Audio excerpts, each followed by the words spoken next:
नमस्कार दोस्तों, स्वागत है आपका अपने YouTube चैनल पर। आज हम बात करने वाले हैं दोस्तों वीडियो री एग्जाम की फाइनल आंसर की कब तक आएगी, इसका रिजल्ट कब तक आ सकता है और साथ ही साथ हम बात करने वाले हैं कि इसका कट ऑफ क्या हो सकता है। तो बात कर लेते हैं दोस्तों फाइनल आंसर की के बारे में। 26 जून को 27 जून को इसका एग्जाम निपट गया है और इसकी आंसर की तो आ गई, लेकिन अभी फाइनल आंसर की नहीं आई है, जो बच्चों ने ऑब्जेक्शन कुछ क्वेश्चनों पे लगाए हुए। तो मान के चल सकते हैं दोस्तों आप सितंबर के फर्स्ट वीक में इसकी आंसर की आ जाएगी, यानी लगभग आप 15 सितंबर तक मान के चलें दोस्तों कि इसकी आंसर की कंफर्म आ जाएगी। हो सकता है कि सितंबर के फर्स्ट वीक में भी आपको इसकी फाइनल आंसर की देखने को मिल जाए। आयोग का उद्देश्य है दोस्तों इस वैकेंसी को इलेक्शन से पहले ही फाइनल कर दिया जाए। बीडीओ एग्जाम वाली वैकेंसी और लेखपाल वाली वैकेंसी, आपको पता है कि 2024 में इलेक्शन होना है। अप्रैल या मई में इलेक्शन संभावित है कि होने शुरू हो जाएंगे, तो आप मान के चल सकते हैं कि फरवरी या मार्च में आपकी आचार संहिता लागू हो जाएगी। और आचार संहिता जब लागू हो जाती है तो दोस्तों फाइनल रिजल्ट निकालने में काफ़ी दिक्कत आयोग को आती है और ज्वाइनिंग तो दे ही नहीं सकते। आप समझ के चलिए दोस्तों कि इस वैकेंसी को आयोग अपनी पहली हिट लिस्ट में रखे हुए हैं, लेखपाल और बीडीओ। तो जनवरी और दिसंबर तक ये वैकेंसी फाइनल हो जानी चाहिए, इसका फाइनल रिजल्ट आ जाना चाहिए। तो आप मान के चल सकते हैं कि सितंबर फर्स्ट वीक तक आपकी फाइनल आंसर की कंफर्म आपको देखने को मिल जाएगी। और इसमें आपको बेनिफिट ही होगा, 2-4 क्वेश्चन कॉमन होंगे, कुछ के आंसर इधर से उधर किए जा सकते हैं। मतलब मोस्टली फ़ायदा ही होता है फाइनल आंसर की के बाद। अगली बात कर लेते हैं दोस्तों नॉर्मलाइजेशन को लेकर के। कोई संशय नहीं होना चाहिए क्योंकि 4 शिफ्ट में एग्जाम कंडक्ट कराया गया है, तो नॉर्मलाइजेशन होगा, कंफर्म होने वाला। और यहाँ पे जो नुकसान होगा वो 26 जून को जो फर्स्ट शिफ्ट का पेपर हुआ था उन बच्चों का पेपर और शिफ्टों के मुकाबले थोड़ा आसान था। 27 की सेकंड शिफ्ट का भी पेपर थोड़ा आसान था बाकी दोनों शिफ्टों को, मतलब 26 की फर्स्ट और 27 की सेकंड जो शिफ्ट थी वो लगभग ठीक थी, और बाकी जो दोनों शिफ्टें थी वो थोड़ी हार्ड लेवल पे रखी गई थी, मतलब अपेक्षाकृत इन दोनों शिफ्टों के।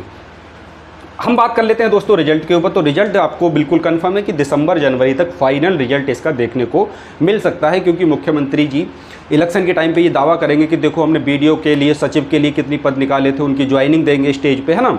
तो एक तरह का माहौल बनाने की कोशिश सरकार के द्वारा भी की जाती है जब लास्ट टाइम चल रहा होता है किसी भी सरकार का। तो ये सब वोट बैंक के लिए सरकार करती है, और ये सब वैकेंसी मुझे उम्मीद है दोनों वैकेंसी फाइनल हो जाएंगी। हालांकि बहुत सारी वैकेंसी अभी फाइनल हो भी गई हैं, जैसे कि आपने देखा भी होगा जेईई 2016 क्लियर हो गया, बोरिंग टेक्नीशियन का 1-2 दिन में फाइनल रिजल्ट आ जाएगा, और इससे पहले भी जूनियर असिस्टेंट वगैरह की वैकेंसी कंप्लीट कर ली गई। तो आयोग धीरे धीरे काम तो कर रहा है। अब आ जाते हैं दोस्तों कट ऑफ के ऊपर। कट ऑफ के ऊपर काफ़ी सारे दोस्तों के मन में संशय चल रहा है। तो आपको भी पता है दोस्तों 1/2 की नेगेटिव मार्किंग, एकदम खतरनाक वाली नेगेटिव मार्किंग जहां होती है, तो वहां पर मेंटेन कर पाना अपने आप को, मतलब एक्यूरेंसी बना के रख पाना परीक्षा में एकदम गड़बड़ा जाता है। क्योंकि कुछ क्वेश्चन पे तो तुक्का लग ही जाता है ना चाहते हुए भी। कई बार ऐसा होता है कि हमें तुक्का नहीं मार रहे थे, सही समझकर ही क्वेश्चन को सॉल्व किया था, लेकिन आंसर किए आने के बाद पता चलता है कि भाई साहब वो क्वेश्चन तो गड़बड़ हो ही गया। क्योंकि मैंने भी इसका एग्ज़ाम दिया था दोस्तों, 27 की सेकंड शिफ्ट में मेरा एग्ज़ाम था। मेरे 111 क्वेश्चन सही बन रहे थे जब तक आंसर की नहीं आई थी। जब आंसर की फाइनल आ गई थी तो कट फिट के भैया 107 नंबर 27 की सेकंड शिफ्ट में बन रहे हैं। मैं इसलिए बता रहा हूँ ताकि बहुत सारे बच्चे ये कहते हैं कि भैया तुझे कुछ पता नहीं है कट ऑफ के बारे में बता रहा। तो मैंने भी एग्ज़ाम दिया ऑलरेडी, मैं एसएससी से 2017 वाली जो CHSL था उससे मैं नौकरी पे हूँ। तो मैं सोच रहा हूँ कि भैया एक वीडियो की एक अच्छी नौकरी मानी जाती है, मतलब डाटा एंट्री ऑपरेटर या LDC से तो अच्छी ही नौकरी है, और यूपी की नौकरी है तो क्षेत्र में भी पोस्टिंग मिलने की संभावना ज़्यादा रहती है। कट ऑफ के बारे में दोस्तों अगर हम बात करें, जनरल और OBC की लगभग आप देखेंगे UPSS की कट ऑफ सेम ही रहती है, चाहे फॉरेस्ट गार्ड हो, जेईई हो या फिर दूसरे कोई एग्जाम हो, लगभग समान ही कट ऑफ लेखपाल वगैरह की आप देख सकते हैं। लेकिन बीडीओ का जो फर्स्ट रिजल्ट आया था, पहले इसकी परीक्षा कराई गई थी, तो जनरल और OBC की जो कट ऑफ थी उसमें बहुत अंतर देखा गया था। लेकिन इस बार ऐसा नहीं होगा, जनरल और OBC की 1-1, 2-2 नंबर का ही अंतर रहेगा। लगभग कट ऑफ दोस्तों जनरल OBC की सेम ही देखी जाएगी। तो मेरे हिसाब से दोस्तों देखिए, मेरा गैस है, सब यूट्यूबर अपने अपने हिसाब से कट ऑफ बताने की कोशिश करते हैं, किसी की सही बैठ जाती है तो किसी की गलत हो जाती है। तो मेरे हिसाब से दोस्तों 98 से 102 के बीच में अगर आपके क्वेश्चन सही बन रहे हैं तो मुझे लगता है दोस्तों आप लोगों का फाइनल सिलेक्शन हो जाना चाहिए OBC और जनरल कैटेगरी में। अगर हम बात करें दोस्तों SC और ST की कट ऑफ के बारे में, तो 92 से लेके 95 तक इन बच्चों का सिलेक्शन दोस्तों हो जाना चाहिए। हो सकता है ST की कट ऑफ यहाँ 80-82 के आसपास भी देखी जा सकती है, क्योंकि SC के ठीक ठाक पद हैं और SC के बहुत ज़्यादा दावेदार अभी तक नहीं है। तो 92 से 95 दोस्तों मेरे हिसाब से ये कट ऑफ होनी चाहिए।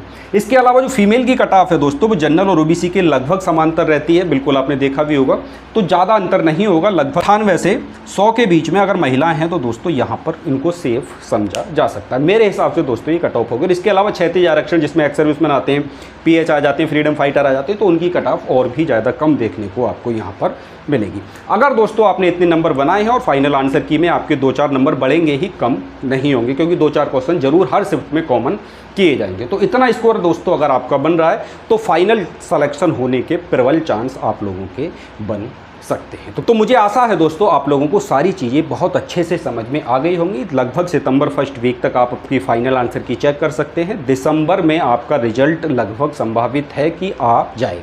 इलेक्शन से पहले ही पहले वैकेंसी को कंप्लीट करने की आयोग के ऊपर एक दबाव बना हुआ है और आप लोगों को पता है नॉर्मलाइजेशन यहाँ पर होगा। किसको फ़ायदा होगा, किसको नुकसान होगा, ये तो समय ही बताएगा। लेकिन 26 की फर्स्ट वालों को अनुमान लगाया जा रहा है लोगों के द्वारा कि नुकसान हो सकता है। दूसरे पेपर की अपेक्षा उनका पेपर आसान समझा जा रहा है। तो मुझे लगता है कि आपको अच्छे से चीज़ें समझ में आ गई होंगी। आपके नंबर कितने बनना है, ईमानदारी के साथ आप कमेंट बॉक्स में नंबरों को लिख सकते हैं। तो मिलेंगे दोस्तों आप लोगों से एक अगली वीडियो में, तब तक के लिए जय हिंद, जय भारत।